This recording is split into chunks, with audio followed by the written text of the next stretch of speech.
Good evening, my fellow Americans, and happy Labor Day. I hope all of you were able to commemorate laborers by not laboring and by minimizing the amount of labor that you made other people do, which seems to be the way that we celebrate Labor Day in this country. Um, yeah, I had a nice weekend. I got to celebrate Mass with some folks and enjoy the last little bit of summer weather we get before a little blast of fall that's coming later this week. And I was just talking with some people, and I just had an appreciation this week for the spiritual formation I received when I was in seminary, and specifically all the things that they had us do, and the variety of that, and the I think the good effects that these things do. And the nice thing is that most of this, in fact, all of it, 100% of it, is available to anyone who wants to try it. Some parts will be a little bit harder to manage than others, but the whole spiritual formation program that I was given whilst I was in the seminary is it's all available. So things that they made us do every day in the seminary. First one was mass. Right, once you're in seminary, you're expected to go to mass every day, and the nice thing about being in the seminary is the formators are in control of your schedule, and they can make sure that you've got enough time to attend mass and that there isn't any rush, right? So most parishes across the United States, on an ordinary daily mass, you're not going to have any music. It's going to be a quiet, low mass that works for a lot of people. It does a lot of good for a lot of people. So that's not necessarily a problem. But at a seminary, it's a somewhat different environment. So we had the opportunity to go to mass every day with music, with chanting almost every day. And so that was a really useful thing for us to do. Mass, the Holy Sacrifice of the Mass, in addition to being the highest prayer of the church, it's got a communal aspect to it. This is something that we do together. A priest can say Mass without any other of the faithful or any other ministers present, but that's really not the ideal. The ideal is that this be a communal thing. So it's got this great sense of participation there. And it's also got a very ritualized sense to it, the rituals of the Mass.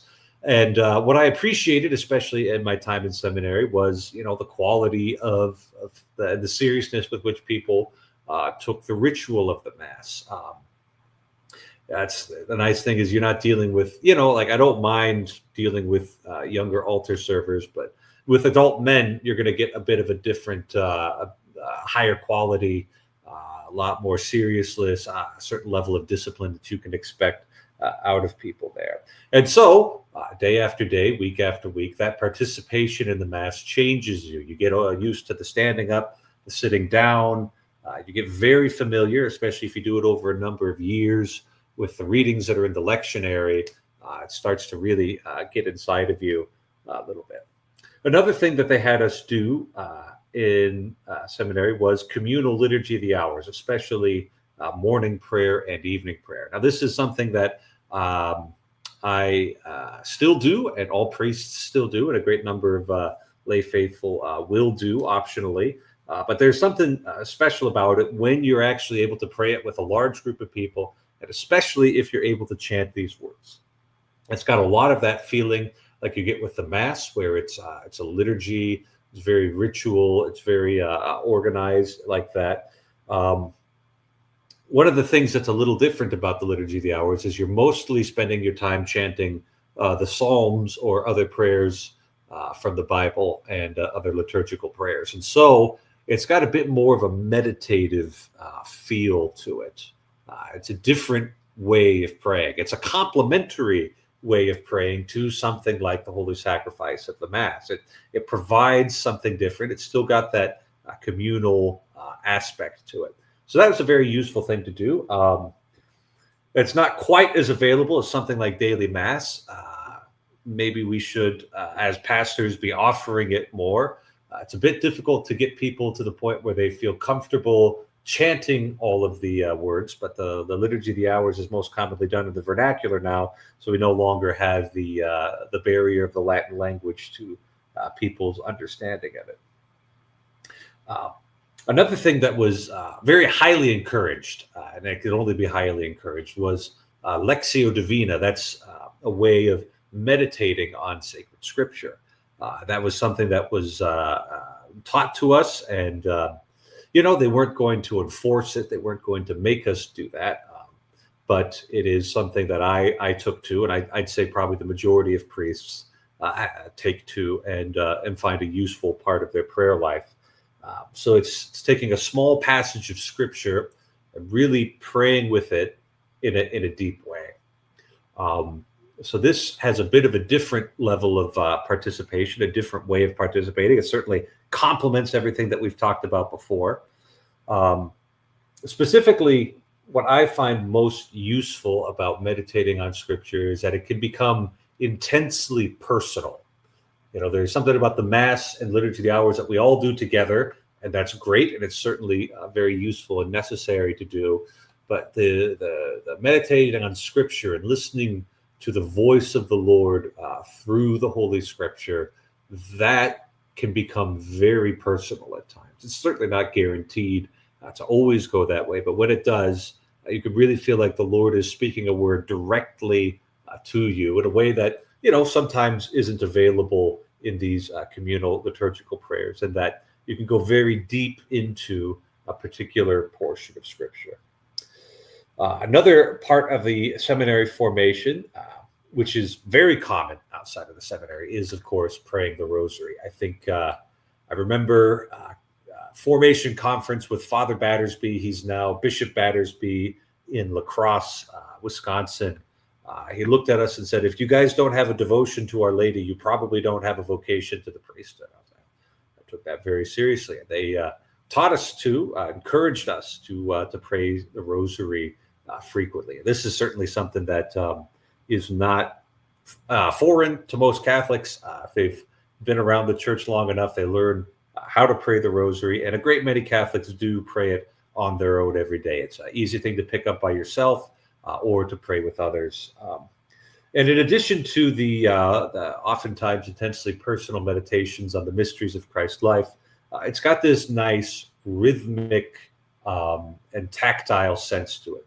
You're commonly praying it with your rosary beads. I got a little 1 decade rosary right here, counting the beads off and saying the prayers that you very quickly get memorized to the point where you can't forget them. That's got something else additional to it. It all comes a part of the package. And then finally, this is a bit of a change of pace, but it's maybe one of the more important things that the seminary formation programs do for the men is this insistence on communal living. You have to live in the dormitories. There is no off-campus housing. There is no opportunity to get your apartment. And kind of forcing you into that communal living is good for you because it shows everybody who's involved in the formation process whether or not you can play nice with the other kids in the sandbox. And with the priesthood being such an intensely relational role, you want to be able to see how this guy is going to do when he's living on top of 70 or 80 of his closest friends. What's this guy like? Is he a gentleman? Is he taking care of himself properly? Is he able to get along well with a wide variety of people? Those are all things that we want to look for in future priests, and those are all things that we can be formed probably most readily by your brother seminarians while you're in there. So while I don't miss seminary necessarily, sometimes they do make it a bit of a pressure cooker there.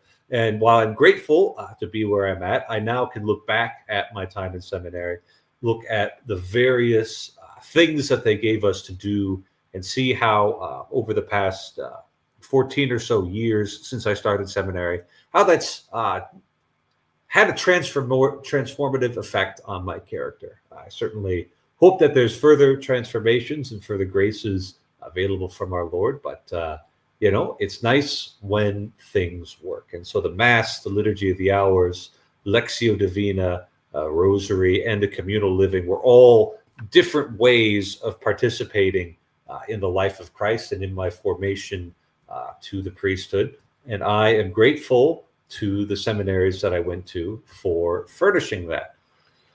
And I'm also grateful for having somebody to talk to. So, Kirk, how you doing? I'm doing good. How about you? I'm doing great. I just, it's kind of nice when you can look back at part of your life and see that it had a good effect on you. So it's Yeah. kind of a nice thing to realize.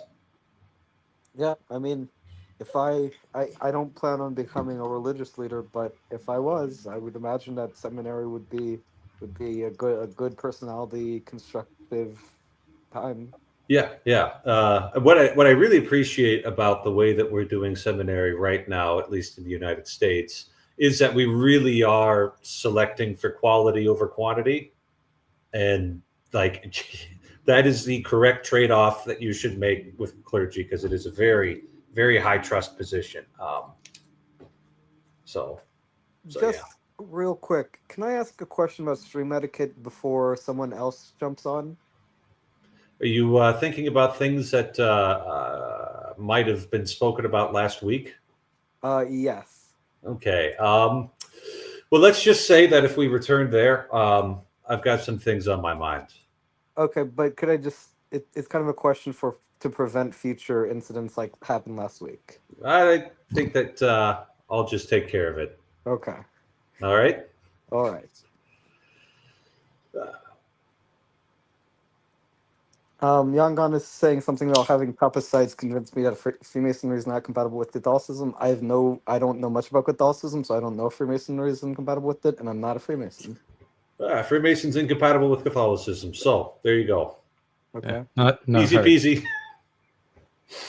Fair enough, I mean, The doctrines of Freemason are incompatible with Catholicism, I'm not a and some of the Freemason. rituals make our exorcists very, very nervous. So, It's a and if they're giant nervous, you rip-off should of- listen to them. It's a giant ripoff of Catholicism anyway, so there's nothing in there except a few additional stories and a bunch of theft, as usual, as with all Protestant-style denominations. So Mark, we had privately corresponded about what was it? It was something about the stuff I was reading.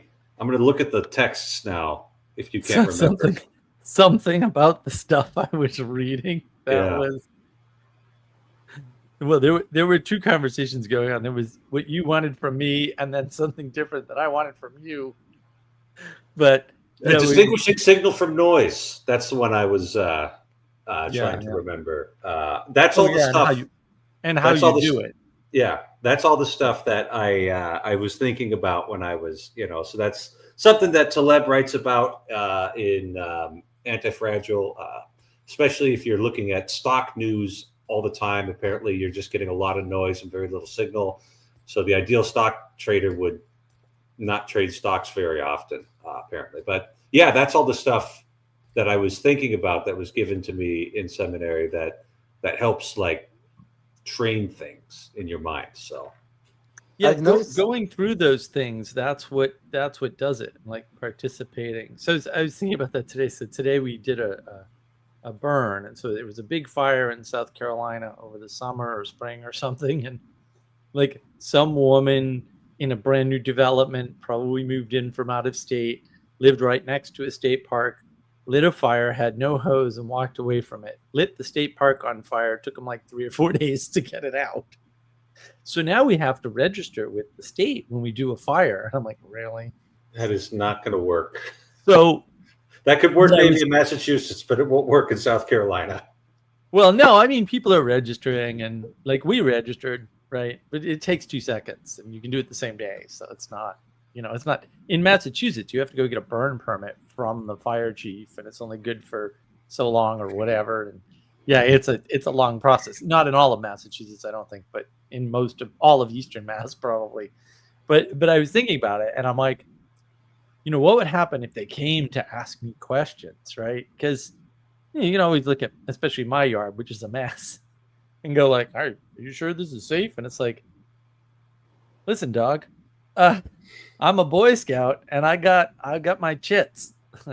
I've got my fireman's chit and my totem chip, and they have no corners taken off. Thank you very much. Right. And there's all this setup. And I'm sure if you ask somebody, like, how do you burn brush? They'd be like, well, you go get a match. It's like, no, that's not the first step. It's not even the fourth step. Like, no, this is not how this is done at all. Right. But a lot of people don't know. Right. Like, first you got to create a fire break. And then, one thing you should do, fire break or not, is have the hose on and ready first, right? Test how it works, make sure, right? And then wet the area, right, around the fire break. Now, I obviously don't have that much of a fire break because I don't actually need one because I got a pond. So it's like, well, fire ain't going nowhere anyway. So it'll be fine if it burns towards the pond. I really have to protect one area, which does have a reasonable enough fire break. But also I'm standing there with the hose the whole freaking time. So, and occasionally hosing things off, as it goes. I'm like, oh, that got pretty hot. Let's put some more water. Because part of it too is like we've got gardens. So it's like, well, you don't want to keep the plants cool. You don't want to burn them up in the fire. The sun is enough, right? But there's all these things that go into it, testing the water, making sure you know where the water flow is, that you have adequate water, right? Wetting things around the area that you don't want to burn, even in the unlikely event that it gets out of control, and then knowing how to put it out at the end and all that. And so I basically spent all day outside burning a little bit at a time, very small, very, very small fire. Because part of the problem is, I don't actually have on that side of the house, I don't actually have a good place. Like, it's woods over there too. So, the cleared spot in the front of the house, oh yeah, you burn all day, you're never going to hit anything. But right, I was in the back, and I wasn't going to move everything. It's just, and we burned there before, so I've got 2 fire pits there already, so it's not a super big deal. And this wasn't a bonfire, right? Had it been a bonfire, that would have been a problem. There's way too many trees. Yeah. You got a lot of trees. You don't want to have a bonfire right underneath a bunch of trees because that can get out of. That's what you need a nice big field in North Dakota for. Exactly. Wait for the wind to eventually die down, which sometimes it does. Or Arkansas, which was the last time I was at a bonfire. But how sad. That was years ago. It was. Well, people don't do bonfires much. So, I mean, I've had burns here, but nothing, around the fire with friends, right? So yeah. It's but it's always nice. But yeah, you don't really think about that formation. And it took me a very long time. People on the Awakening for Community Crisis server used to ask me all the time, like, how do you know this stuff? And I was like, dude, what do you mean? And like, how do you know about these things? And I'm like, I don't know. Like, I don't. And then it took me a while. Like, I'm a freaking Boy Scout, and I went to 4-H club, and I went to summer camp. And it's like, oh, that's where I got all this stuff from. It wasn't school. Yeah. That's not. They don't teach you that in school. I got invited over after Mass to a family's house. They live outside of town, Fairways. They might have 10 or 15 acres. They got a whole mess of kids, and a whole bunch of people brought their mess of kids out. And, it's not like they were entirely unsupervised, but they had very loose leashes on. And that formation is just going to be very good for them. But I did happen to see a 2-year-old like tasting a trailer hitch. And it's like, well, that'll be good for his immune system, It will. It'll be fine. Well, but like 4-H, so we, they got us eggs to hatch and into chickens and take care of. And they've got ponies at this place. Yeah, you get, but we were supervised. Like 4-H club, you're supervised. Yeah, you're in classes basically, but they're not classes because you get to run around and whatever. But like that was super important, and Boy Scouts too, right? Oh, you got to go out and collect the wood, and then we have these fires and we sing these songs, and and all that. And then I was listening to Burn Power, as this anadromous channel that's very good. And he had one of the Midwestuary attendees on there. So I've been trying to catch up on all the Midwestuary stuff. So I'm on the lookout, right? I'm like, oh, what is this going to turn into? It's not like good, by the way, but so I'm listening to people's descriptions of their experience, and they're all different. They're all completely different. Like this is 0% in common, right? Other than the format, which matches the format of Guy Sengstock's Circling Cult. So again, not a good sign. But the interesting thing is, the woman Laura that was on there was talking about, oh yeah, I remember growing up with these hymns, and I can sing them, by heart. And I was like, that sounds lovely. I didn't grow up with that at all, at all. Right? Mm-hmm. There's Frere Jacques, which I remember, but that was from Montessori school. Mm-hmm. Right. Nothing from any religious context whatsoever. And I was like, how interesting, and what is that gap? Right? Because for me, I'm like, no, you guys keep missing. This isn't a little gap. This is closer to the Grand Canyon style gap. And you're thinking it's like, oh, we just do this. No, we're not. The formation is too far off. And so we're not dealing with the same sorts of baseline assumptions or the same sorts of baseline skills that you might have grown up with. Right. And so that's a huge problem, actually. Mm-hmm. And I don't think people appreciate like how different it is. Yeah, well, I mean, I've got a certain appreciation for it because I've had the opportunity to see people. I remember just one particular fellow that I had the honor of baptizing when I was at Holy Cross, and he was going to get married to a Catholic, and he kind of signed up a little bit later. So I sat him down at the office. He's like, look, you can come to these classes, and like, I'm not going to make you become Catholic. Actually, I made a mistake. I just put a certain intake form in front of him and didn't explain it. And then that kind of freaked him out. So I took the intake form away. Like, okay, let me tell you what we're going to do. You don't have to become Catholic if you fill this thing out. But, why don't you just see what your wife believes, right? And, after a few weeks, you could tell it all just kind of clicked. And when you see that happen, Mark, it's actually really beautiful. When they begin to realize what it is, they got a little bit of participation, they get really hungry about everything. And like, they want to learn, they want to start doing all the practices. They're like listening to everything Bishop Barron's ever said. It's really, and then he came in and we had a few meetings where he was just asking me all sorts of questions. And we were really getting him up to speed there. So I'm not going to say that like there wasn't a gap for him to cross over, but when you see people like get in to the point where they can begin to see what's going on, begin to orient, and begin to walk along, people can make progress a little faster than you might think. Just because we got all the tools. We got all the tools. Yeah. But right. Well, that is the problem. It was interesting too, listening to Byrne and Laura talk, because I'm like, you guys are so close, and if you could just make these connections, you'd understand the gravity and weight of what you're talking about. Was this Laura from Wisconsin? No, I don't think so. Okay, maybe. That was the one that came to Washington D.C. Remember, that's the Laura I'm thinking of, and you were there. No, not that one. Okay. Different Laura. I don't remember her last name. I was like, I don't know this person. But yeah, it's interesting just listening to that difference in formation and what the impact must be, with different formations.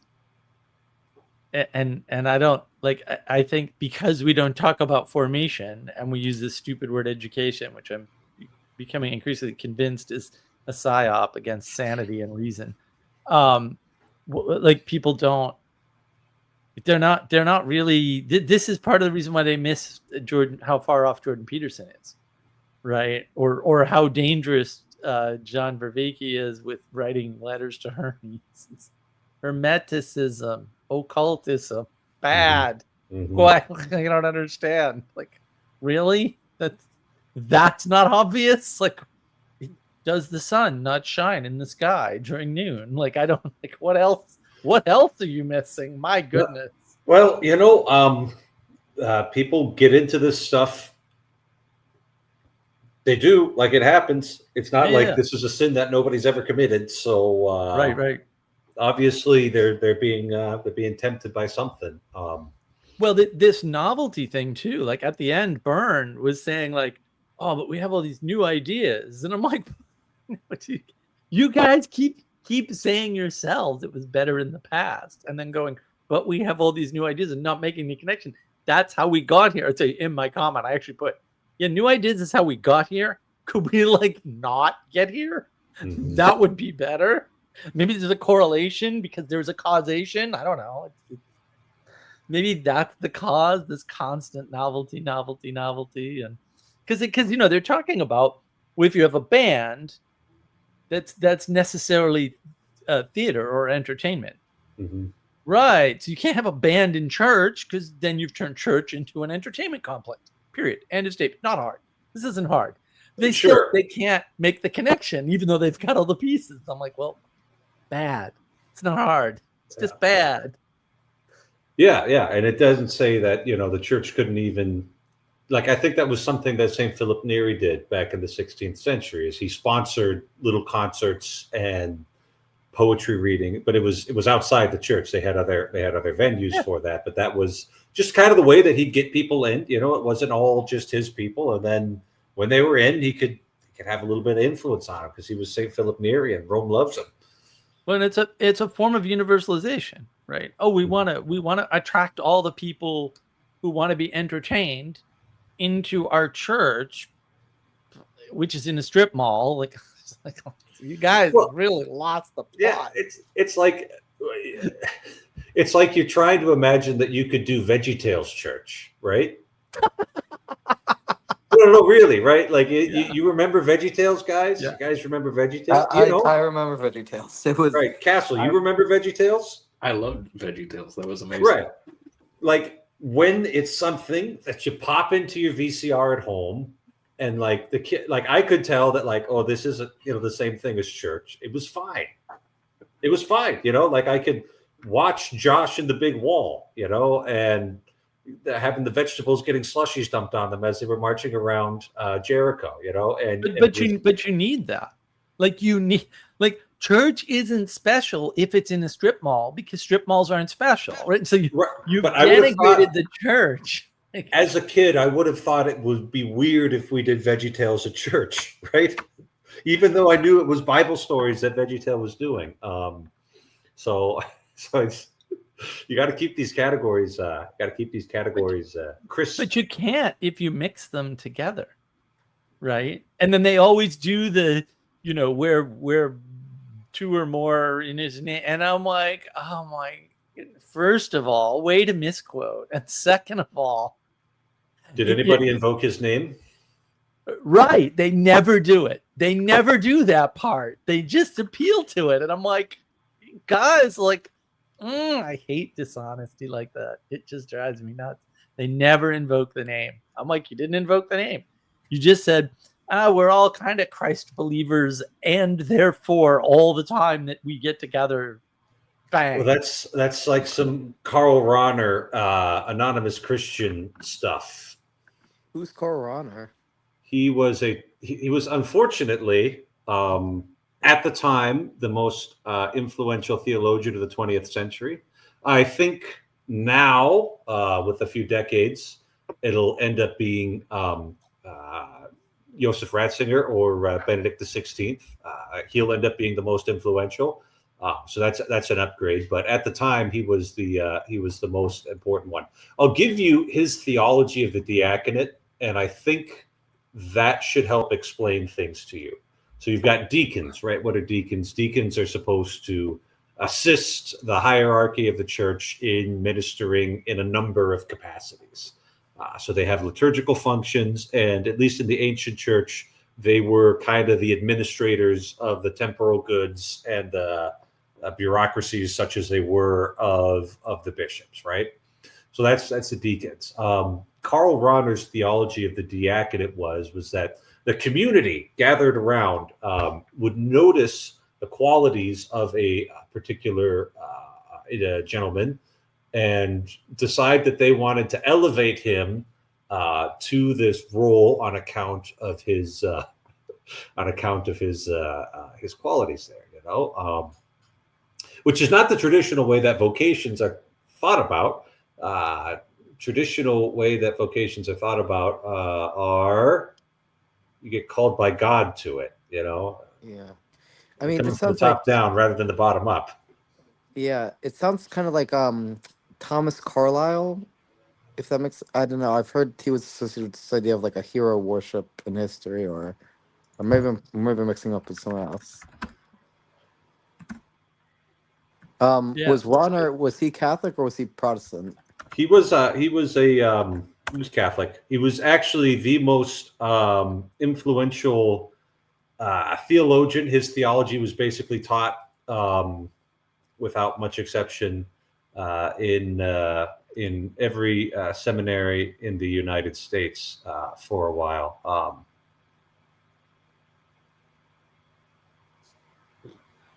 Yeah. Fascinating. Yeah. So, but we've moved back to Thomas Aquinas, and now things are better. So, Yeah.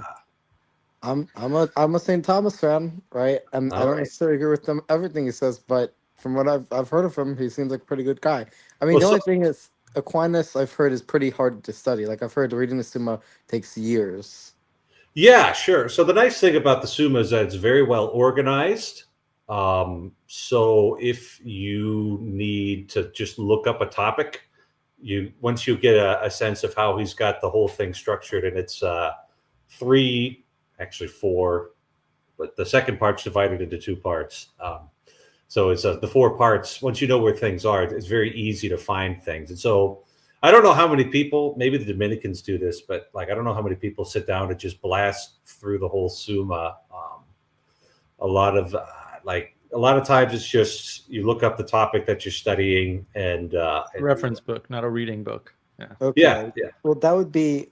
It sounds analogous to how many. It sounds like it's kind of like a dictionary more than like So it's a reference book. Dictionaries are also reference books. So is the Thesauri and encyclopedia.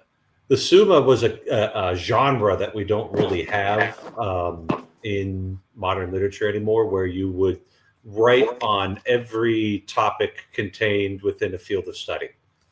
And you might not go all the way down to the bottom of that topic, but you would want to touch all the major parts of it. And maybe people still write books like that. I'm not sure, but they're not nearly as organized. Rocks and Minerals, the Smithsonian Handbook. It's a reference book. You're not supposed to read it. Yeah, I haven't read it. I haven't read it, but I've heard that the Talmud is structured similarly. So maybe it's a thing that religious texts, certain theological treatises have in common. I don't know why anybody would want to do that, or why they would think it would be helping them. It sounds painful. You know, like I feel like for me, what made me wind up actually just really liking St. Thomas was just reading about his life and how he interacted with people, and then that was just like, oh, what did old St. Tom have to say about this? And then it's just like, oh, that's actually a lot easier. Whereas when I would just listen to people who were just rattling off stuff they memorized, I actually started to dislike him when I first heard about him, because I was just like, oh, this is just like so boring. And and also the fact is that he's so accurate and precise that sometimes, and this is something that I had a lot of frustration with people who called themselves probably like armchair Thomists and stuff, is that they would go and they would read something like an argument that he made in the Summa, and then just immediately say that was reflective of reality itself, and like reject the fact that he did the format of 3 arguments for, 3 arguments against, and then conclusion, and that also was not necessarily always supposed to be like a universal statement about every single thing. Mm-hmm. And I've seen people kind of just go and be like, oh, he said it, and therefore, and it's just like I genuinely believe that he was actually correct about everything he wrote, but also like everything he wrote was not supposed to encompass all of reality, you know. Like the thing with people always use like the gotcha about like the Immaculate Conception, and it's like, no, he was perfectly accurate and precise in the conclusion that he made, but you have to, that also does not invalidate the Immaculate Conception. Like, and that's, if you can just look at the two of those, you can see the difference pretty easily. There is one thing that I think he is unfortunately incorrect about. It is when he says that the sun is the source of all heat in the universe. And, you know, there are other stars, and I'm sure they're producing heat. So, unfortunately, we have to say that we disagree with him on that. But he only ever uses that as an analogy to talk about how, you know, God is the source of all. So the analogy still holds, right? It's one of those things. Yeah, I would still find someone to defend that, honestly. No, look, it may as well be the source of all heat in the universe, that's right? Just like you find me someone in another galaxy holding a thermometer, right? And then we can talk, but otherwise. Yeah, all of it. Well, I'm also thinking about like radiation decay in the Earth's crust, which I know never affects me, and like I shouldn't worry about it. The sun is the thing I should be worrying about when it comes to temperature. That and the polar vortex and a lack of a La Nina means that I'll have a very cold winter. Prove that all that didn't come from the sun, though. See, that's always this is like sometimes when I occasionally be bombastic, you know, which is basically only when I'm awake, roughly. I will say things like, you know, back when the dinosaurs ruled the universe, and that is a very deep and amusing joke, because if only the dinosaurs were here, then technically they would in fact rule the universe. Yeah. But that only makes sense if you understand how stupid Darwinism is, or at least we'll say not Darwinism, but what poor people have done to his beautiful work. Look at how they massacred my boy. Pretty much, they really kind of did. Yeah, I've heard Dawkins' Darwinism is not that great. Dawkins is an idiot, so yeah, he's not great at all at anything. Yeah. Dawkins admits in The Blind Watchmaker, he says, "Oh yeah, so I wrote this program to do genetic animals, basically, you know, little simulated genetic animals. Something every computer person did through the 70s, 80s, and early 90s."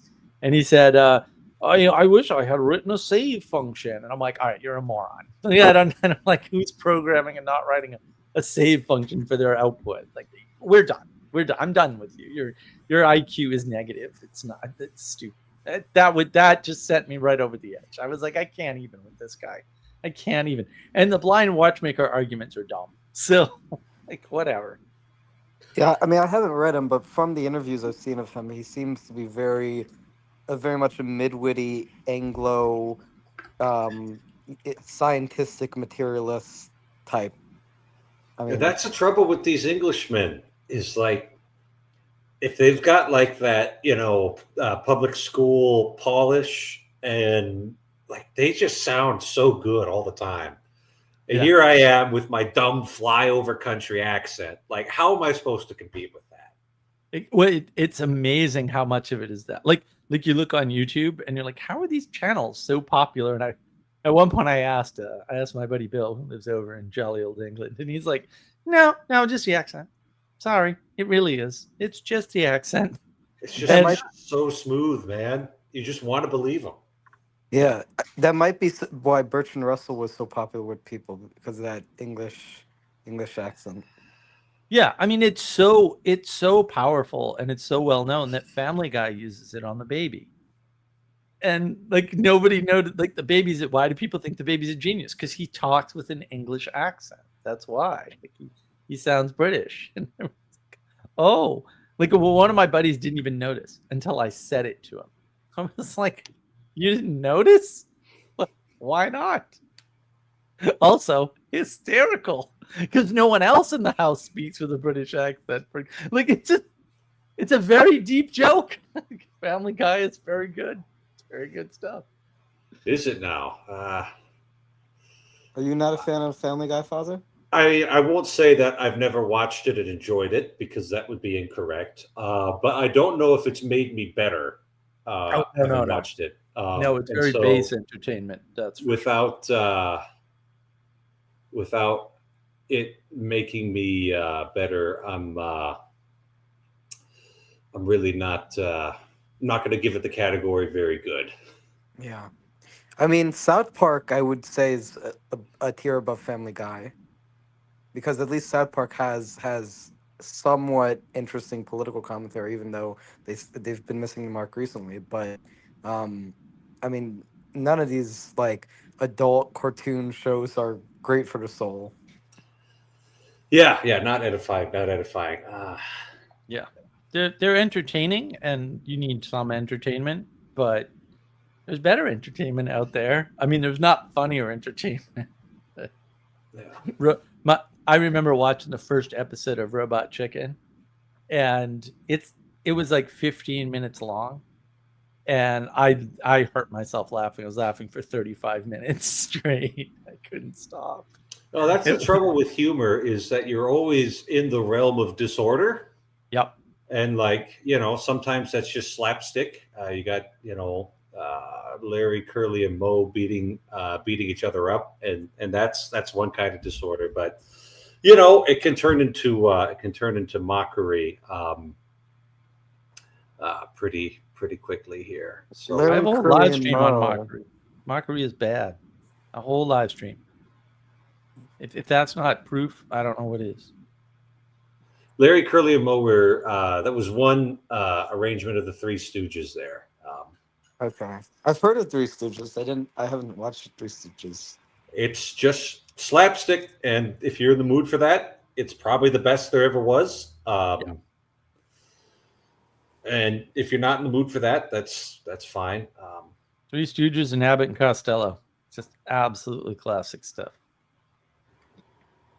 And comedy should have moved away too from, multiple people, right, into the single stand-up comic. So everything's been splitting up and individuating, and it's bizarre that happened. Actually, it's sort of very mysterious. Kirk, you have my blessing. You've been. It's the strangers I'm worried about. Yeah. There's nothing stranger than people who won't. Is it okay if I keep mine off? Robin? Yeah. You so far you haven't misbehaved. I just, every time I let somebody in without showing their face, I'm rolling the dice. Yeah, I mean, it's unfortunate how many of these porn bombers waste your time online. But it's not just it's the YouTube editing suite. It's just awful to work with. Yeah, it's so laggy. I just don't want to deal with it. I had a quick question. Maybe you could help me with. Sure. My early church history is really lacking, and I was wondering, are you studied up on the topic? I mean, I've got kind of my basic seminary education. There's a few things that I would be able to answer, and a few things that would be like, I need to look that up. So you go ahead and shoot, and okay. I'll tell you what I got. Well, I'm interested in understanding what the early churches believed. I guess prior to, I think, Augustine. So that 2nd century. Late 1st century, I'm not sure.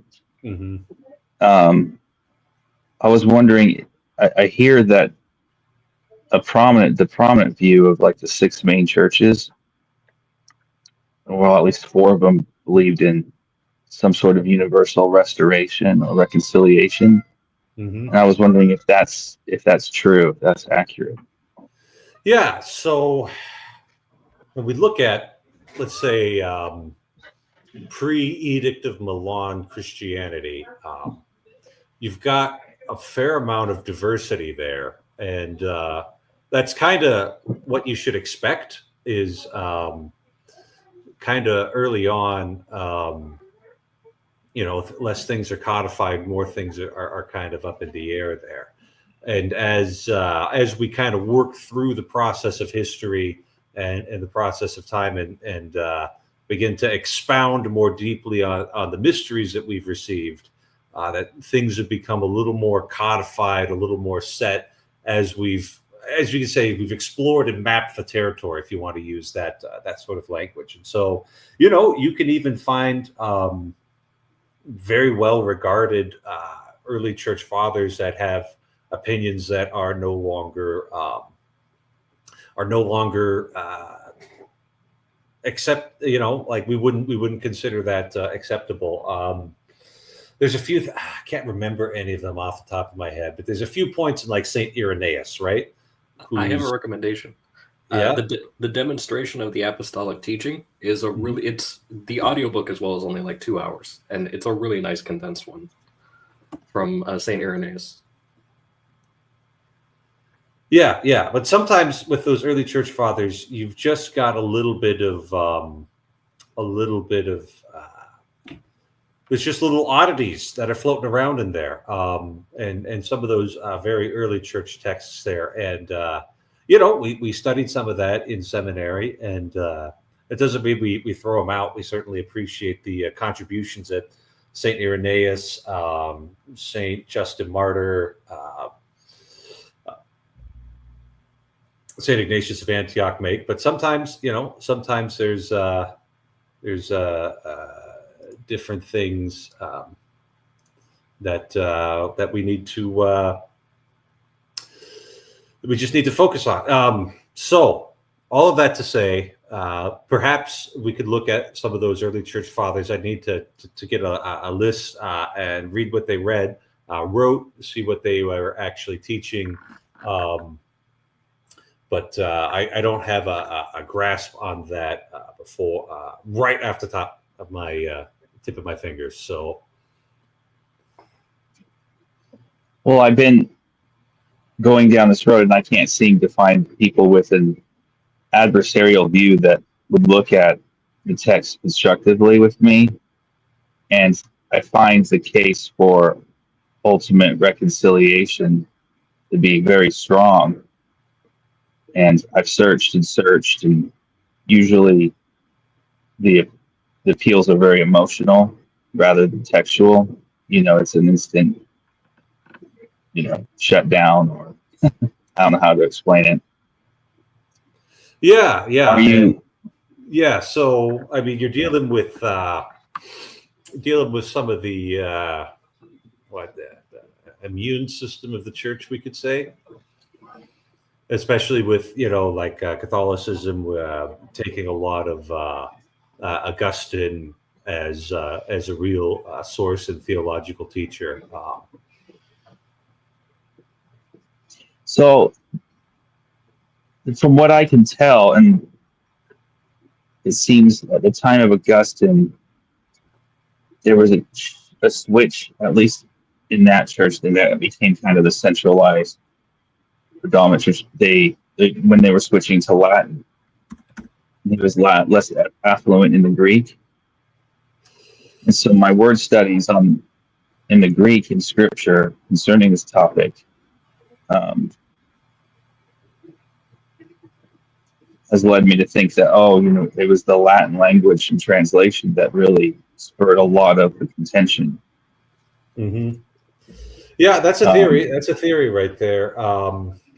Can I ask why this is such an important question for you? Well, I don't. So, I mean, understanding the Scriptures to the best extent that I can is foundational to me. Okay. And I'm being taken in a direction where the predominant or the traditional view is where I'm now a heretic. Whereas I think before Augustine, hundreds of years, it wasn't a contentious issue. Mm-hmm. It wasn't one that was pushed so to speak, because it's people can take it the wrong way. It's universalism, as we come to understand it in the modern days, is not what it was then. And mainly, I want to make sure I'm not going down the wrong road. Mm-hmm. Yeah, I mean, I don't have all of my powder dry when it comes to some of these theological arguments here. I guess there was a time, especially when I was in seminary, when a lot of these questions, especially with what is the fate of people who never got to hear the gospel, or people who only got to hear it proclaimed to them poorly, and all these different questions used to vex me a lot. And I certainly, I certainly, like, the doctrine of hell doesn't at this time bring me any joy. But the part where I was able to really find some peace was really just learning to trust God in this. That if He makes a judgment, and if He say gives a sentence, that I'm going to look at it, and I'm going to say that is perfect, it is good, it is just, it is merciful, it is. When I look at God's judgments, I'm quite confident that I'm going to look at them and say these are good. All of that to say that these questions just don't vex me now the way that they once did, and that was, I think, a result of just getting trusting the Lord. Yeah, trusting, a matter of trust there. And so, even though if I do think about hell, sometimes it really does still chill me to my bones. I'm quite confident that all God's asking me to do is take care of the people around me. Try and be a good priest here, and the whole rest of that is His work. It's not mine necessarily. He's not going to need my help judging people, and I can just go about this thing in front of me, and And though the philosophical or discussion on the character of God and how it relates to us concerning hell is very powerful. I agree with you. I've always just put trust in the Lord. Mm-hmm. Now, but my focus is on what do the scriptures actually teach, and I'm just amazed by how strong the scriptural position is for it. Right. So you're looking at some of the vocabulary that our Lord is using in the New Testament when He makes reference to judgment, and don't see. Well, I've done that. I've studied, Hades, Gehenna, Tartarus, all, Lake of Fire. I've done that, but in this case, what I'm referring to is it's studying the Greek word aeon, and it's translated into saeculum into Latin in Jerome's Vulgate, right? I haven't looked into the Latin, but I bet can you tell it is. Yes, well, we get the concept of eternity from, there's a Latin word which is like eternus, I think. And having studied the King James, I always could see there's contradictions when eternity or forever's used. So even in the English, I knew that there was something missing. That's kind of easy to demonstrate, but it seems Augustine, when he started to make, during that time period when the church would get together, and they made a lot of the early church fathers hundreds of years before anathema. I'm not even sure what the word means, anathema, but the contention was that they were for eternal torment. and against annihilation and universal reconciliation. And I P10, have I feel seen like you on other streams? I feel like I've seen you on other streams. maybe, I don't know. Yeah. And so I'm just looking for someone who has knowledge on the topic, who has done the study and has come to a different conclusion. It would save me a lot of time. And I think doesn't the church have a position on this already? Like I don't. Yeah. We've basically adopted Augustine's position as our own. There you go. So, there's your answer. So like, yeah, you can. Some people, that's enough for them, and maybe it's enough for me. But if we're going to give, good pastoral concern to people, we got to maybe give them a little bit more than just that there. Well, but I guess I don't have the other people's thinking on the topic, which is what he asked for. Yeah, that's the way we could look at it. I don't think I've got the current equipment to maybe debate this on the level that you're looking for right now. So my bishop's got me studying canon law, which is maybe not entirely dissimilar to hell, but well, when you do it in Washington D.C. in the summer, it's certainly some isomorphism there. Yeah, could be the same. Is this a question on the eternity of hell? Is that what the question is about? It's specifically how that doctrine is derived from Scripture, based on a close study of the New Testament Greek.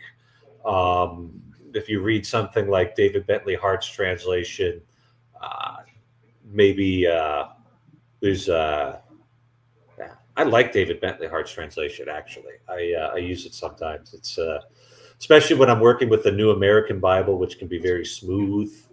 David Bentley Hart's New Testament translation's got all the bumps in there, so you can notice where the bumps are. Yeah. Well, I know that's becoming recently that's become more popular in kind of low church Protestantism. I think it kind of became popular in Seventh-day Adventist groups. I think it's becoming more popular in low church Protestant groups. The idea that hell is not eternal and people are essentially going to be wiped out. So there's two different positions. There's annihilationism, which is the wicked are just turned into dust and they no longer exist. And then there's universalism, where after some people go through super purgatory, so it means that the Catholics are right about purgatory, basically. Then everybody gets in. So you go through supermax purgatory, and then you get to make it. Right. Well, that was what Origen taught. That was what Origen of Alexandria taught, and he got kind of poo-pooed by the church for that. A century later. Yeah. But that was. So we got to be honest about that. Yeah, but he was one of the people. He basically wrote that. At some point God was going to empty out all the sinners from hell, and then they were all going to go to heaven. And then I think there was a council where they anathematized him. They didn't condemn him as a heretic because he wasn't alive at the time that council had happened. So they just anathematized him instead. But I know the problem I have with annihilationism, and I think St. Thomas talks about this a little bit. St. Thomas Aquinas talks about it. One key point that St. Thomas has is that a person's dignity is largely involved in what their natural end is. So because every person on the stream is a human being with a supernatural end, if somebody were to, senselessly kill one of us, that would be bad because we have a natural end, and thus killing us is against that natural end, and that's kind of against our dignity in that regard. And so the argument against annihilationism is essentially if a person has a supernatural end, but a person was always predestined to just disappear, that kind of, destroys their dignity, because that means their end, according to God's election, was always to just poof, go away. Whereas if they go to hell, yes, it's unfortunate that they're suffering eternally, but at least they're still partaking in, God's order in some sense. It's just they're participating in it in a very unfortunate way. Yeah, and there's also kind of piggybacking off of that with the universalism.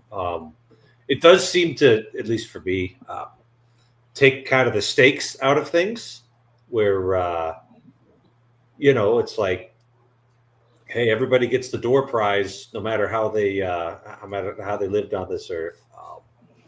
And that was a very common. You'll see that all over the medieval texts. Is that there's that's why like Origen, he was not a proponent of it, as in it wasn't in his primary teachings to the masses, because people will jump to that conclusion. They might misunderstand it and jump to that conclusion.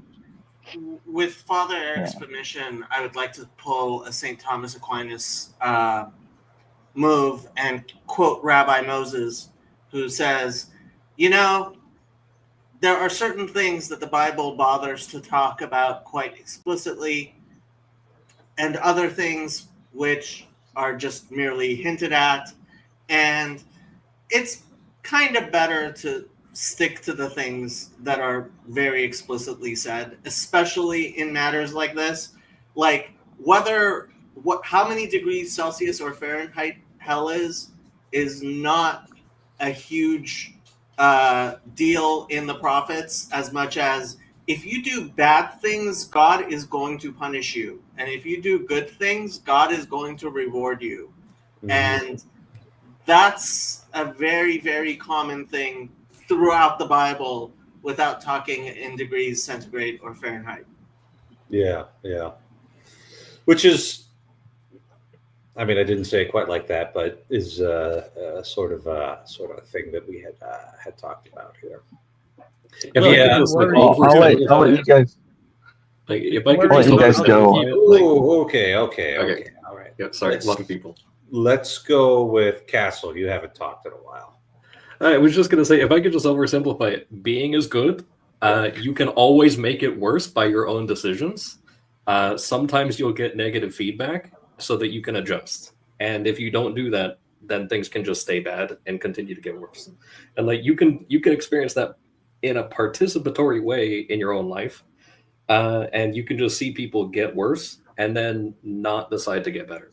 And you can just, if you want to just project that out to eternity, like you can do that.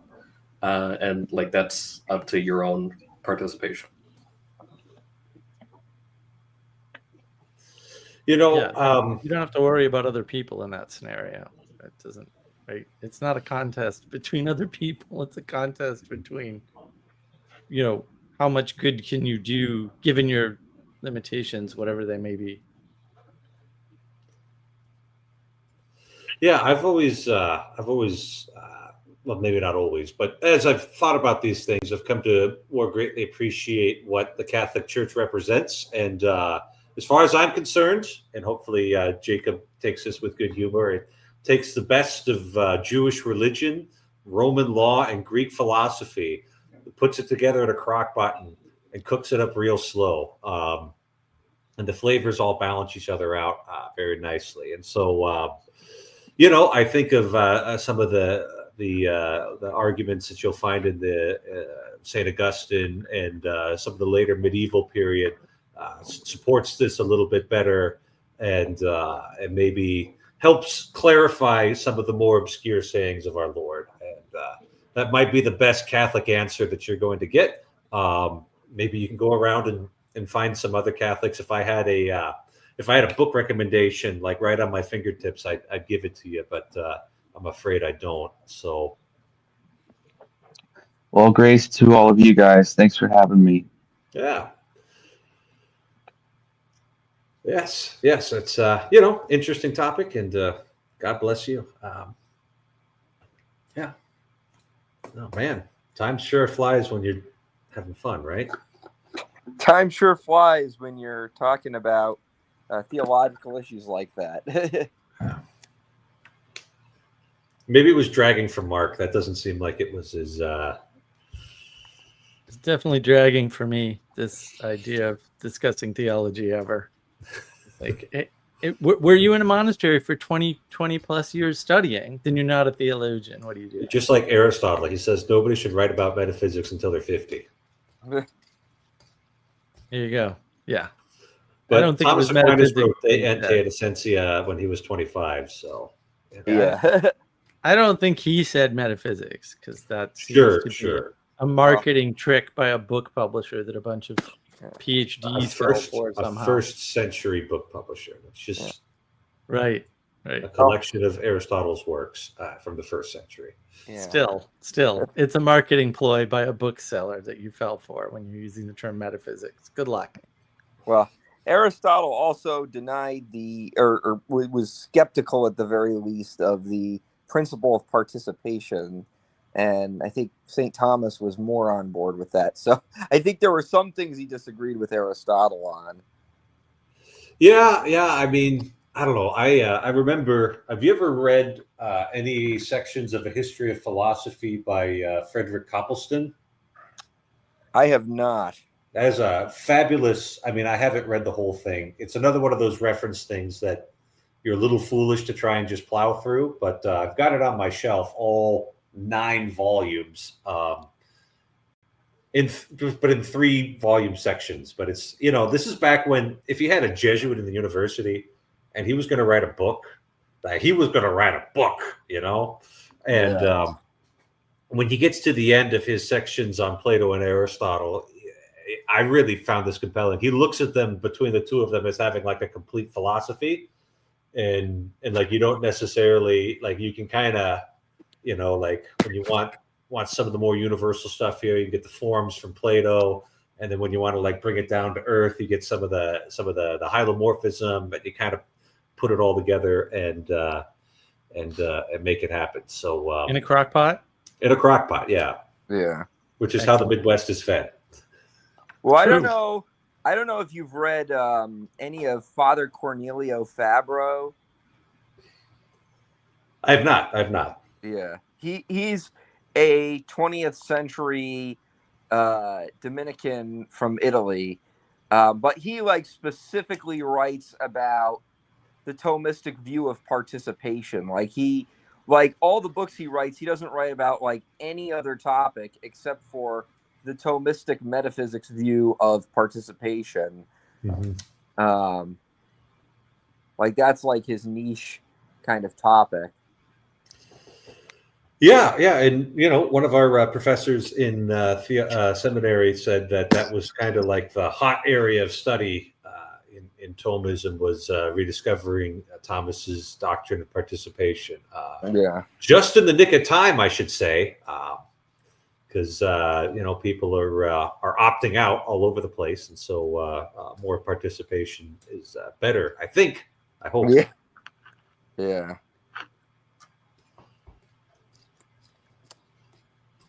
Yeah.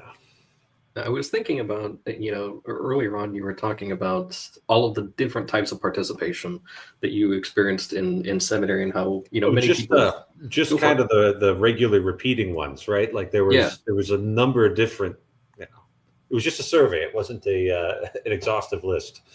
Yeah. And yet those are all things that people can still, to varying degrees participate in, even with different states in life.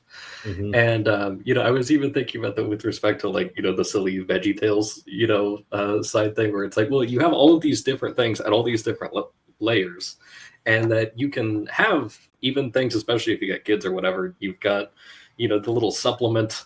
And as far as Veggie Tales goes, that's kind of like the Flipstone vitamin, of participation there. But even still, it's like, hey, there's still something to it. And I see this a lot.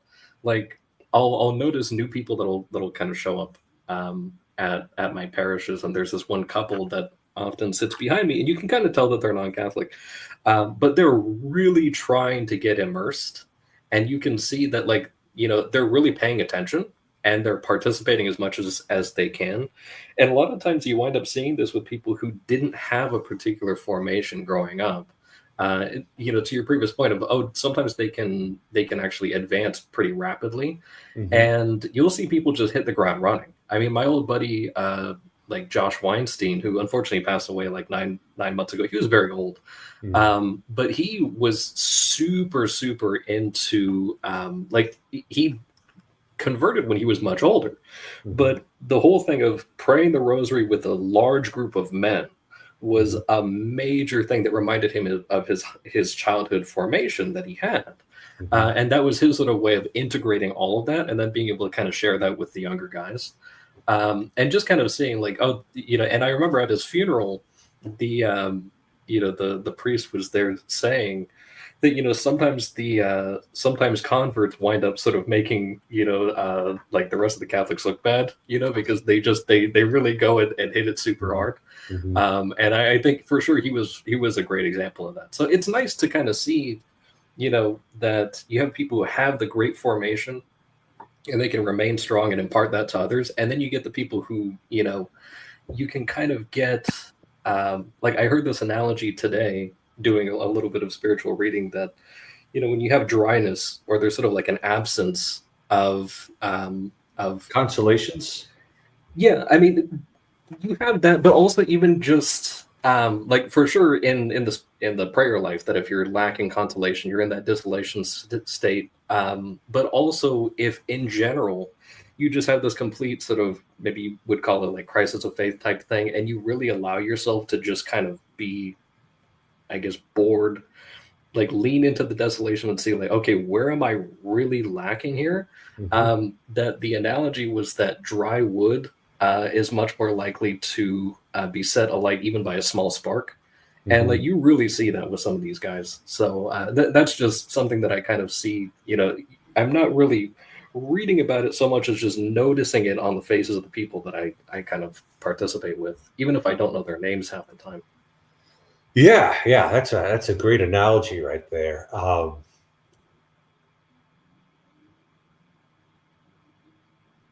gonna hold on to that actually. I'm sure there was some saint who said it, but I'll just quote Castle. I'm stealing from the very top on this one, but it's do not credit me on this one. Yeah, that would be the highest arrogance if I took that. I've never seen Veggie Tales. I'm wondering from a Catholic perspective, how do you like it, Father? It's for kids. Some of these things that are for kids are a little bit goofy, a little more fun. I watched it, but it was as mentioned earlier, on account of the formation I was given even as a child before seminary. I knew that this wasn't church, and like maybe if they'd like tried to turn church into Veggie Tales, I would have enjoyed it as a kid, but I wasn't mad that they weren't doing that. So I think these things can, like Vacation Bible School and some of the little prayers. What's really funny is their treatment of King George and the Ducky, which was a retelling of David and Bathsheba, but with a much happier ending and child appropriate. I remember being bothered that King George, after he had been confronted by the prophet about his sins, didn't go to confession. I knew he was like he just prayed to God, and then he felt better. Like, wait a minute, he should be going to confession for that. Like he stole that basically, Yeah. So there's a little bit of that Protestantism in there, but it didn't ruin the thing for me. Yeah, I get that. I think the thing that I appreciated about it growing up is that it takes, especially if you just watch the ones that are like the particularly violent scenes out of the Old Testament, how they make those child palatable without completely eliminating a lot of they cut out a huge amount of the meaning, of course, but at the same time, it's like, okay, these are the things that you're not going to wind up having your kids, your parents aren't going to read you this, right? So this is your access to that in the most limited possible way. And, at least that way it kind of fills the gaps in a really tiny amount. Yeah. I've been at daily mass with the school kids, and we do the David and Goliath story. And it talks about David cutting Goliath's head off, at the very end. And I think the kids just kind of get that that's what war's like, with that some of the families I was hanging out with yesterday, one of the moms was commenting that her 2-year-old daughter was like playing dead that morning. Like, look, Mom, I'm dead. And she's like, I think she's really young to have that sensibility. Like she shouldn't be able to understand that yet. And I'm like, well, she's gone and figured it out, and so I think sometimes we do underestimate things. But yeah, I don't think we needed to watch, Jericho get pillaged. Like, that'd be a little much for the kids. No concubine getting split into 12 and sent to each of the tribes. Was that from the Book of Judges? Yeah. I don't think that story was vegetalized at all. That was right at the very end when it's just about to tee you off for the monarchy there to prevent this sort of thing from happening. Well, I think if they ever did Adam and Eve, they probably shouldn't have them eating apples, because that'd be a little messed up if the vegetables were eating apples. Cannibalism exists. Gotta introduce it to the children early. Not cannibalism, since they're all. Well, actually, it would be cannibalism because the one tomato is a fruit, so he'd be eating another fruit. Yeah. Yeah, that would be that'd be cannibalism. Especially, like, what would Mr. Peach think about that? Yeah. And then Mr. Peach shows up in the VeggieTales mid-break song, "Where's My Hairbrush?" He ends up with the hairbrush because he actually has hair. Well, I think St. Thomas Aquinas would probably say it was heresy because because vegetables don't have rational souls. He'd probably say it's heresy. No, I'm just kidding. Yeah, I don't think he'd be too. They had all sorts of passion plays and that sort of thing back in the day. Yeah. He would have just abided, I think. I was kind of joking because I know a lot of people. He kind of says that in a lot of his work that humans are the only people that are going to be in heaven. So it was kind of a joke because, like, the idea, I think the implication in VeggieTales is that the vegetables will eventually go to heaven, but that, like, St. Thomas would be like, nope. No rational souls. No rational souls. Yeah. New heaven and new earth.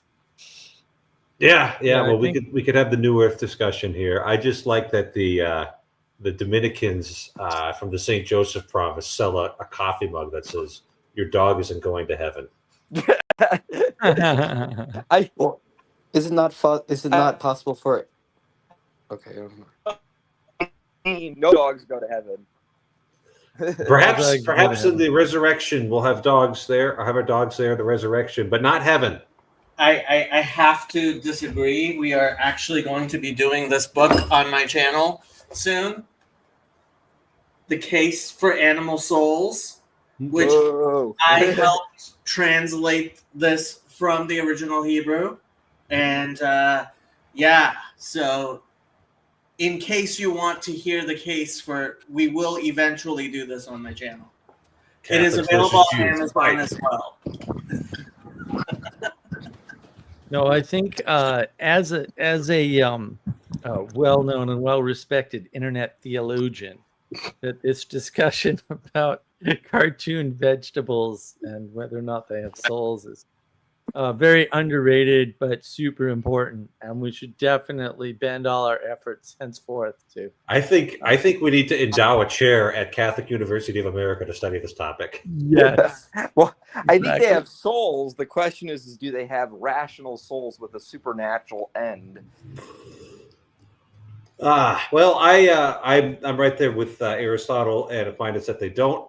I wonder, however, and this is just speculation, and we can speculate here. I'm not preaching from the pulpit. I wonder if animals, on account of their participation in the sanctification of human beings, may be brought into the resurrection.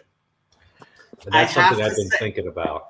When you read the story of Jonah, right? What happens is Jonah says they have to repent, and the entire city, including the animals, fast and put on sackcloth. Just saying. Yeah. Jonah certainly is an interesting book of the Bible. It's a great read. Short, even Mark could read that. You famously I read Moby Dick. I'm all done. I know all the whale Bible stuff now. It's done. It's finished. We did it. I suppose you would know all about Jonah on account of Moby Dick, wouldn't you? Pretty much. I mean, plus I'm an internet theologian, so. How did you become an internet theologian? I decided if you can't beat them, join them. So I'm just going to do it like they do. Okay, well, you need to go review my live stream entitled like the place to do theology or whatever, right? And then remember that the only place that you can fittingly do theology is within a larger structure that has magisterium and tradition and all these things, and you actually have to be a member of that structure and to participate in it in order to safely do theology. Otherwise, you get weird. We don't need that. We have a new technology called the internet, and if you self-identify, I can just self-identify as a woman for the next hour. That's totally legal on the internet now. So. All I did was I took my definition. You're not a theologian. You shouldn't discuss theology unless you've been a monk for 20 years studying that, in a monastery. And I said, yeah, we'll just check that one out, and we'll just go with the internet and therefore, because that's what everyone else is doing, right? So, like I said, if you can't beat them, right, with rationality and not being a jerk, then you might as well join them. And just go ahead and declare yourself a theologian, and then everything you discuss, like used to happen on BOM all the time, is theological. It doesn't like the weather, theology. Those guys, anything you discussed over there was theology to them. I was like, what is wrong with you people? I'm just here to say hi to some friends I haven't talked to, but I wasn't really here for whatever kind of quote theological discussion you were into. But yeah. Man, it sounds like it's a deeply rooted trauma here. No, it was just more fun to make my definition and then ditch it a few minutes later and start declaring all kinds of interesting statements. It's way more fun. I think that's what it is. They're clowns and they're having fun by declaring everything theology. And I was like, yeah, why not have some fun? Screw it. Why fight it? Christian B. Wagner, though. I do like Christian B. Wagner. He's a good internet theologian. I'm not familiar with that particular guy. I don't recognize this idea of internet theologian. I mean, other than declaring myself one, because neither does the Code of Canon Law. No one is to teach theology in a Catholic university without a mandate. Is Bishop Barron an internet theologian? I think he's just a theologian. I think if you become a bishop or a priest, you're just a theologian. So, yeah, bishops would rank higher than theologians because they can teach with authority. What about Father Mike, is it? Father Mike Schmitz? Yeah. So, as a priest, he participates in the teaching office of his bishop. Okay. And so the bishop could, for instance, forbid him to preach if he was going astray, whereas bishops usually don't aren't forbidden to preach unless the Pope really gets ticked off at them. So are you an internet theologian, Father? I am just a guy who wants to manifest the Catholic intellectual tradition on YouTube. But whether or not I can speak well of God is, You are exercising your teaching authority right now, aren't you? I mean, insofar as I can kick heretics off the stream, yes. You haven't kicked me off yet. Well, you're not a heretic. No, you're not a heretic. You're outside the wire. First you have to be a Christian before you can be a heretic. No, Right, yeah. No, but you have to be teaching though, like rather deliberately within the church. The guy with the moon who was on earlier, I've already forgotten his name.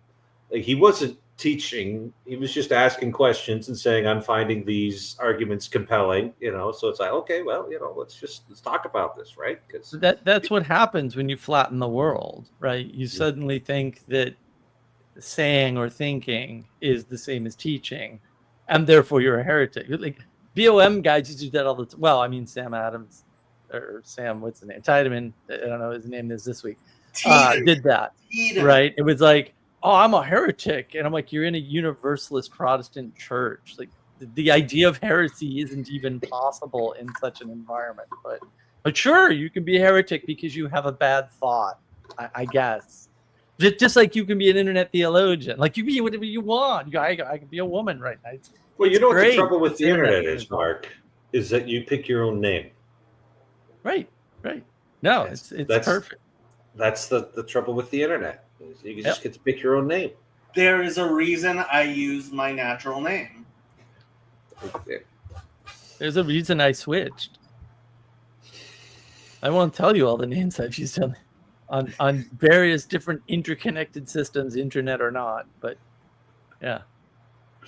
And to all the people who are watching on my channel, you guys should go to Father Eric's channel. I will put a link in and boost it up. Thank you, Cece. Cece appreciates me just the way I want to be on the internet. Because Father Eric is our official Catholic member of the Jordan Peterson sphere. I'm official according to you, Jacob. Just to recall that my bishop has not given me any mission regarding this, and he'd be the one who actually would have the authority to give me such a mission. If you want, I can ask your bishop if you can be the official Catholic priest on my Discord server. But last time I asked you that, you're like, please don't. I think he's got weightier matters to deal with. Not that your Discord server is, entirely frivolous, but he's got weightier matters to. I am perfectly willing to write a letter to His Grace. Is that how you pronounce it? Excellency. His Excellency. His Excellency. Who gets called a grace? I think that's archbishops. Okay. And then cardinals would be your eminence. That's weird that came up. I saw a thing on that on like Facebook or something today with the different like levels and what they get called. Excellency, great. So it's weird that it came up. Well, Father Eric is the Reverend, right? And then if you were to make Monsignor, you would be the Very Reverend? Or if I'd be appointed a dean, or actually, it's very likely that when I take over the office of judicial vicar, which is all but certain at this point, I just need to get that JCL. I'll be very reverend then. There's certain positions in the diocese that get you that very. What's a judicial vicar? Just like in the American system, legal power can be divided up to legislative, executive, and judicial. Mm-hmm. And the judicial vicar is the official judicial delegate of the bishop in those matters. So it's mostly annulment cases that you end up dealing with because we live in a cursed age. But yeah. So I was actually talking to a Catholic, I'm not going to say who, and this person was telling me that they were reluctant to go to Mass because the masses they had attended were so silly, might be the right word, that it was almost sacrilegious.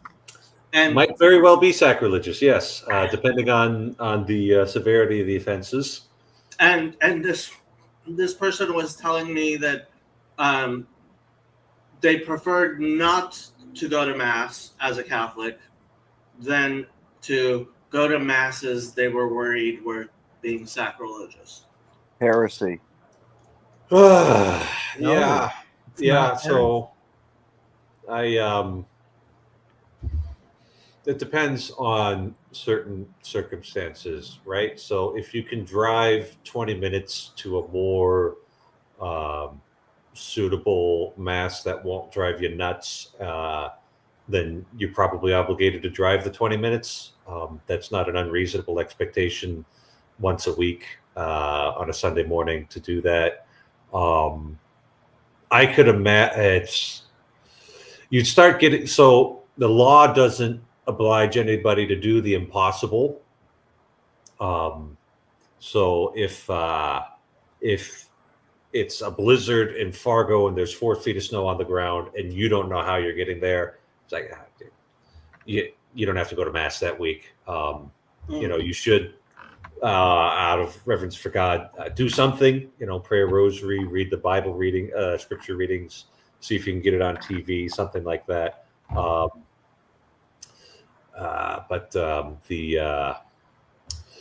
You can also come up with arguments for moral impossibility. Those are a little more tenuous. But certainly I've been at masses before where I was not happy with the way that things were conducted. And I had serious questions about where they were bearing fruit. And I've done everything in my power as a priest to not inflict that on people. And so far, I think very successful. Sorry about that. People saw Veggie Tales and decided they wanted to make mass like that, and it didn't go well. I'm glad we're back on topic, Father. It's very important. So you're telling me not to bring my cat to mass? I probably won't do the cat any good. The cat's probably just fine running around your apartment. Sometimes you would not give communion to my cat. I would not give communion to your cat. No, that's very clear. If I'd probably ask you not to bring it in the future, unless it's like October 4th and you're doing the blessing of the pets that day.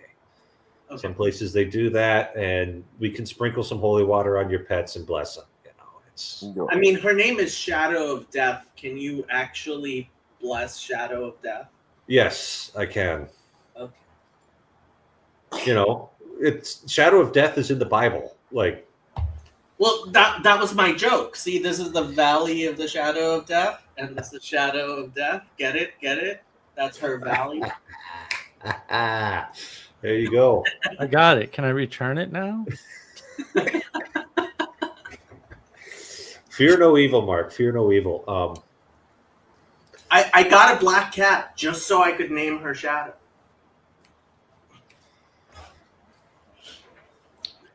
Whatever brings you joy, Jacob.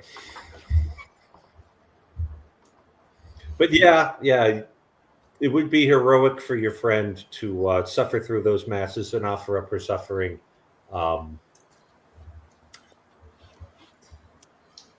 But you would say it's more important to actually go to mass, even at that risk of people being silly. Yes. Yeah. I mean, it's a 1,500-year-old obligation at this point. The Sunday Mass attendance, Sunday Mass obligation. It's been around for a while. It's a grave obligation. It's how we, in justice, render to God what He's owed. He is owed worship at the very least.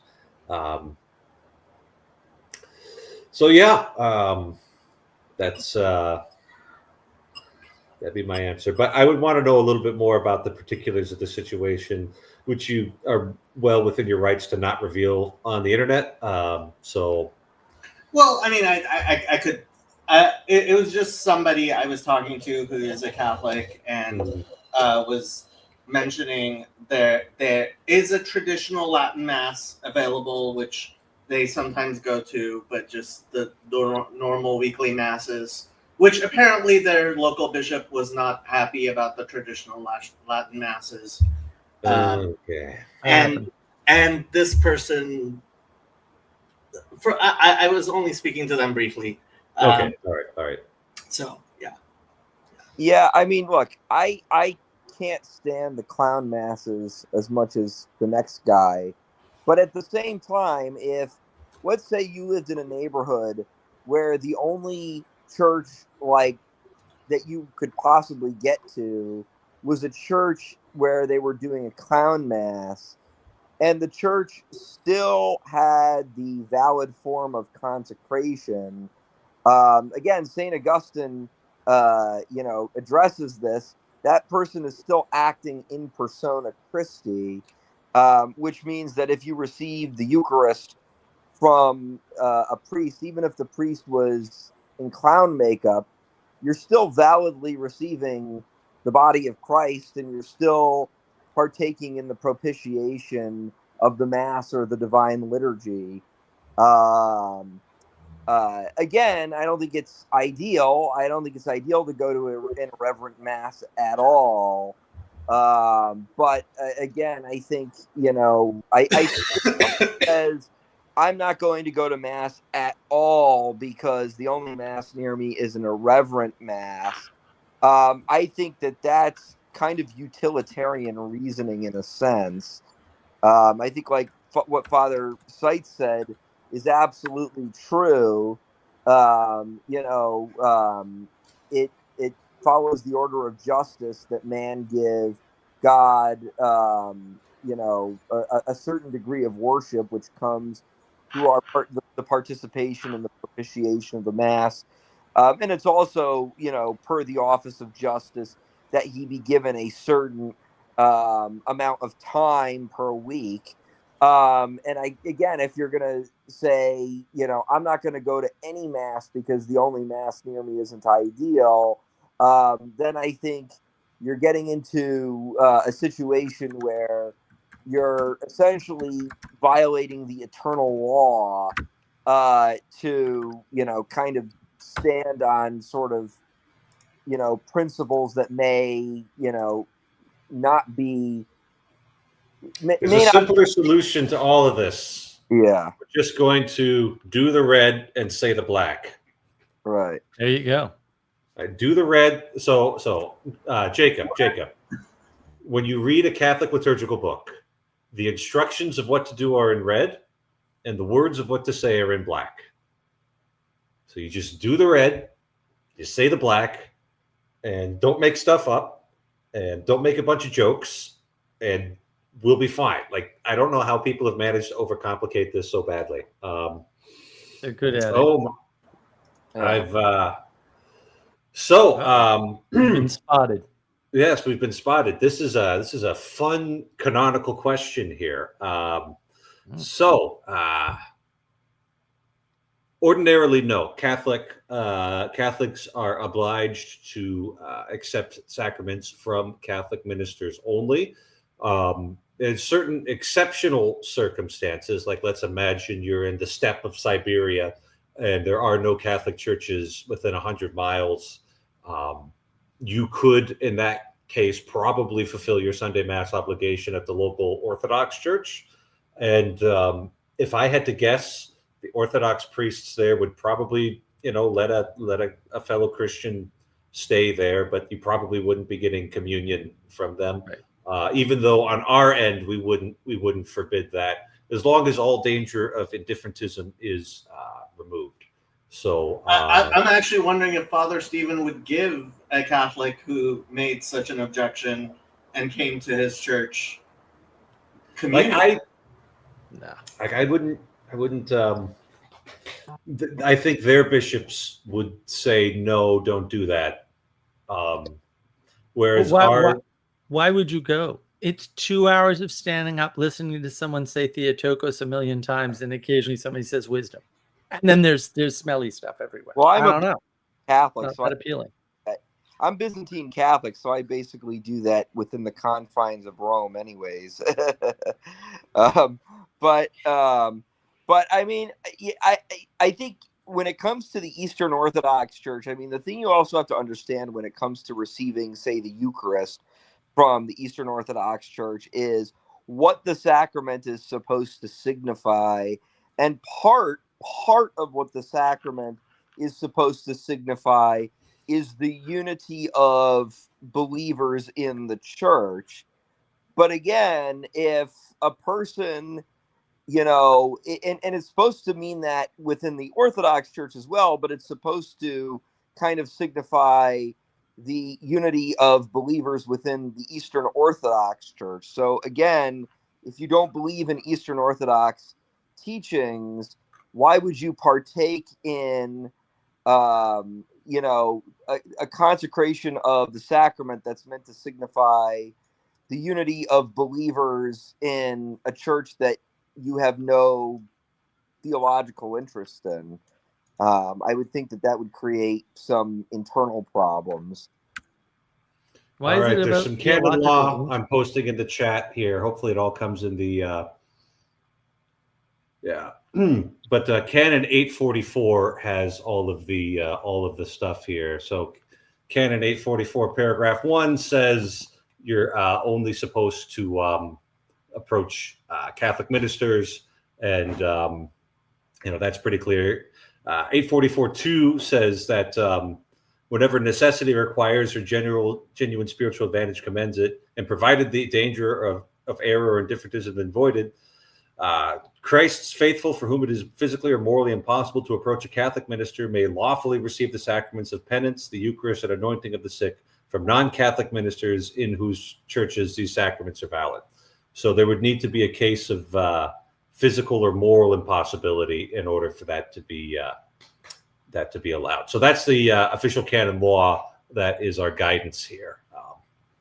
I'd like to maybe comment and sort of piggyback on what St. Thomas was mentioning earlier, that, for one thing, like, I've actually never seen a clown mass or any of these things. A lot of times I hear people referring to things that they don't like, and there are things that are irreverent. There are certain things that are not ideal, these sorts of things. But if you are, taking something where it's like, oh, I saw someone holding a guitar, or, like, these are things that are, like, these are not good things, but also it's like, well, or, oh, there was like, female extraordinary ministers or something like that. And therefore I'm not going to fulfill my Sunday obligation. I'm going to go do something else. That to kind of realize the sort of pride that goes into, like, God is infinitely condescending himself to you in that context. And you can't even take your place, which is not really a condescension at all, because you're participating in that act of consecration. So that's actually, like, above your state.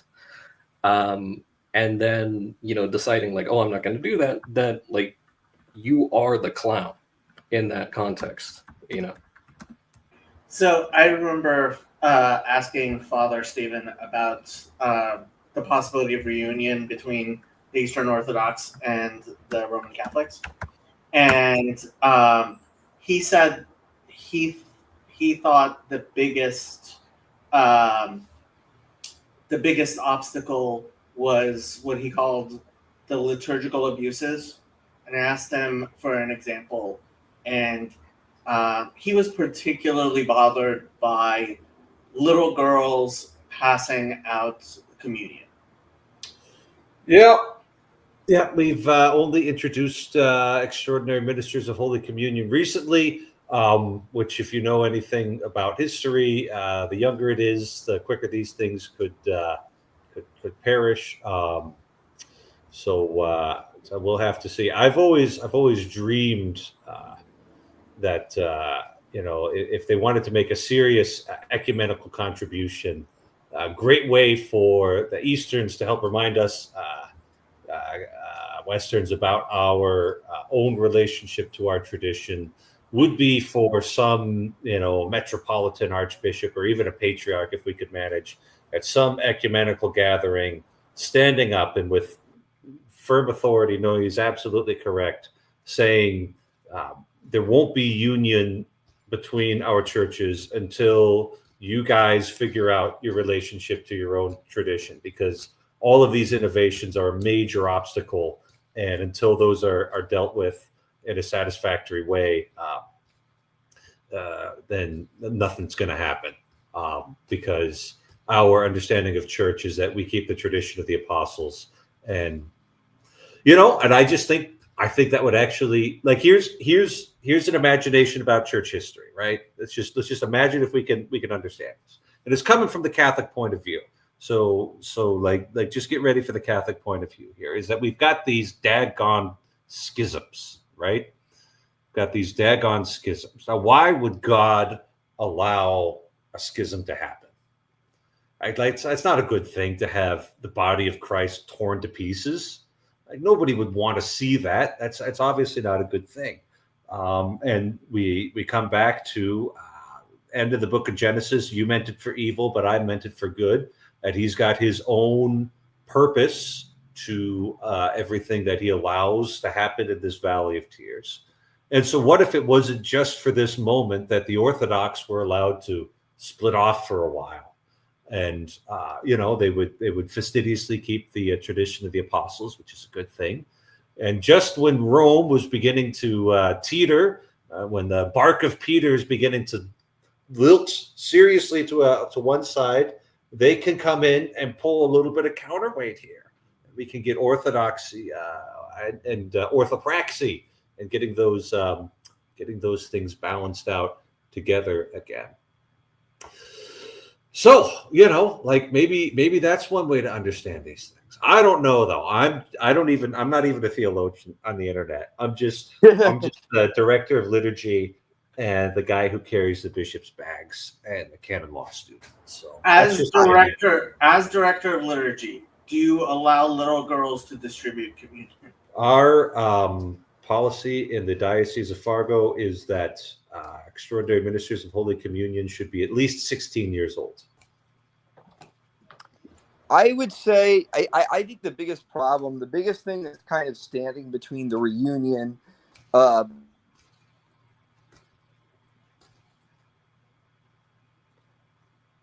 he must have had an internet problem that disrupted his communion with us here on the stream. But that was perfect timing. Yeah. Last question, Father. If I were to invite you over to my house Friday night dinner and I made kiddush, would you have any of the kiddush? What's kiddush? Kiddush is the Jewish ritual that became the Eucharist. Have. Oh golly, that's a. So we bless wine and bread and distribute it to all the people who are participating in the meal. Yeah, well, that's not. Oh man, I probably would, and then I'd ask somebody if I did wrong later.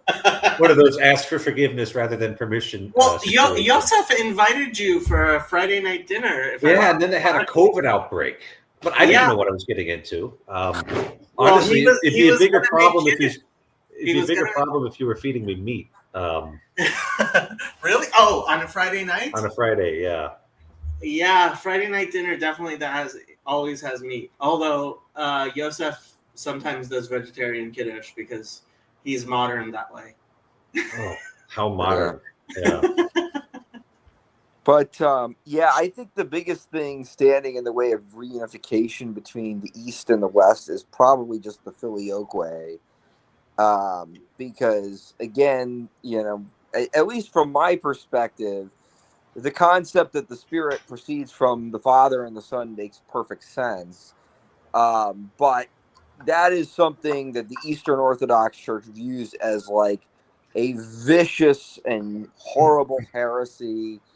And that's hard to imagine them kind of folding in on. And again, the Catholic Church... okay, come on, man. Like the church you go to, you don't recite the Filioque when you chant the creed, do you? We don't recite it, but we still teach that the Spirit proceeds from the Father and the Son. It's preserved in the creed as just from the Father for liturgical reasons, for ancient liturgical reasons, but from a theological standpoint. Yeah, I bet you if the adults in the room wanted to settle the Filioque, we could have it settled in about a year. 3 months if we were in a hurry.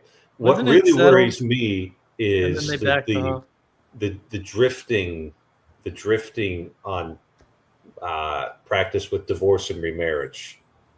That one I think is a much, and like nobody talks about that one because it's not a nerdy theological topic that you can read about in books, you know. But and I'm not fully briefed on the various Orthodox churches and how they handle it. But I've heard stories of at least certain patriarchs allowing second and even third marriages without a declaration of nullity, which would be the way that we would handle it.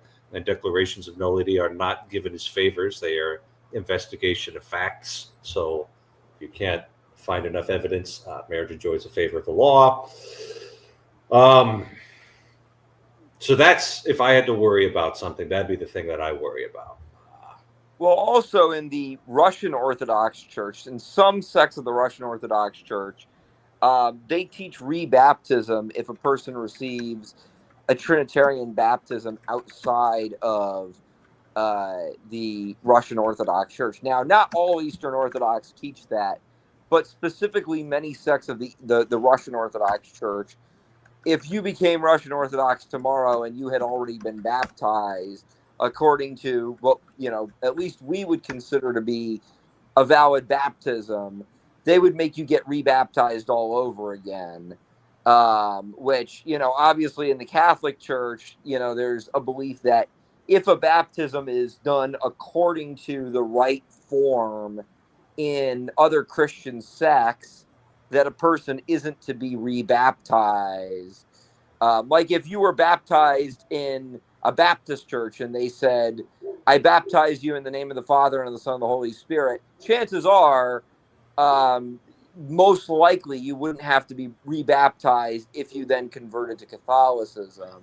But in the Russian Orthodox Church, in some sects, they would say, yeah, you got to get rebaptized. And that's something where I think that would be very, very, very difficult to reconcile that position because with things like, married priests, yes, in some Byzantine churches, they allow deacons who are already married to elevate to the priesthood. They don't do that in the Latin Rite.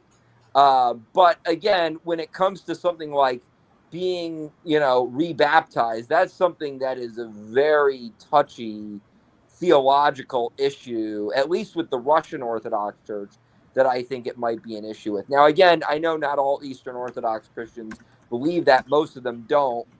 But that's still a big sect of Eastern Orthodoxy that if there was going to be a serious reunification talk, you'd have to get beyond that. That's so minor. I can't imagine that holding anyone up. I mean, the churches now don't have it's still up to what the parish priest wants. It's not really a issue. Yeah, I mean, we've got categories for evaluating these things, and we can just apply the categories. And in cases of doubt, we can do a conditional baptism. If you're not already baptized, baptize you in the name of the Father, Son, and Holy Spirit. Yeah, I don't know. There's a number of things that a potential future reunion, optimistically, sometime in the next 200 to 400 years, would have to address.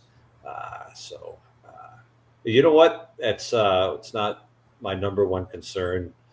I deal with a lot more Lutherans than I do Orthodox because of all the Norwegians that settled up here on the plains.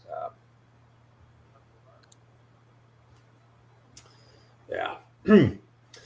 I'm in danger of getting into an argument with Father Stephen in the comments section here. That's not the efficient way to do it, and we are running perilously short on time here. True. I have to.